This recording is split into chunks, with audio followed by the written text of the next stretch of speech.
I'm John Hayden, and let's queer up politics. Donald Trump's name being removed from Sea Grape Drive in Lauderdale by the sea. Signs, everywhere signs, yet no one's super happy. Last week, the small beach town agreed to a Republican-led plan in Tallahassee to name a stretch of commercial boulevard after the president. The 3-2 vote happened after a passionate debate that saw the commission chamber and the overflow area on the patio packed. Most who spoke were against it. Now, a few weeks ago, I reported that the sign co-naming Sea Grape Drive with Donald Trump had been installed. I also pointed out that Sea Grape is in a much bigger font, but I'm sure Trump and his minions, they're fine with that. So, what's changed? Does this mean we're going to have a Trump Drive and a Trump Boulevard intersection? No. The Sea Grape sign will drop the Trump inscription altogether. And in fact, Trump's name won't adorn any street signs in Lauderdale by the sea. Instead, there's going to be this historical marker. This is a mock-up. This is about what it's going to look like. And it's won't even pop up on GPS. So like you're going to have to go looking for it to see it rather than it be on street signs that you absolutely have to look at. So why make the change? After the Sea Grape vote back in September, citizens started a process to overturn the decision. Now it would take another legislative act to remove the marker. And given the political makeup of the state and their slavish devotion to Donald Trump, that is highly unlikely. So is everybody happy?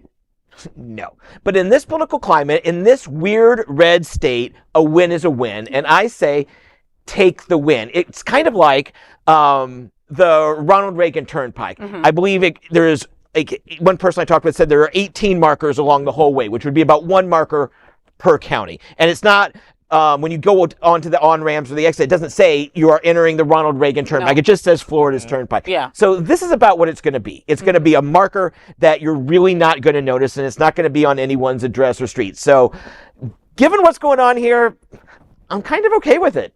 Well, you know, we were talking on Monday, John, if you remember, about like celebrating our victories, right? Because we're constantly in this like constant getting this debacle of everything is negative and everything is against us, right? You know, we've got to take those little victories, right? These people in this beach town were like, F you, we're not going to have it. We're not going to take this, you know? I mean, usually people don't even fight for stuff like this, but Trump made them mad enough to say, no, I don't want them on my street sign. That's the thrust of this story because, you know, we know the legislature and, you know, they're all in Trump's pocket, you know, in Florida right now. Oh, yeah. Yes. But the fact that the people, when the people got wind of it, they spoke out. And the fact that it's moving, it's galvanizing people against him is the real story. Whether that marker is there or not, a marker can be removed. And he's not going to be in office for hopefully too much longer. No. So, you know, everything that he wants to put his name on, everybody sees what a crazy narcissist he is. Yeah. And I do believe that when these Epstein files fully come out at some point,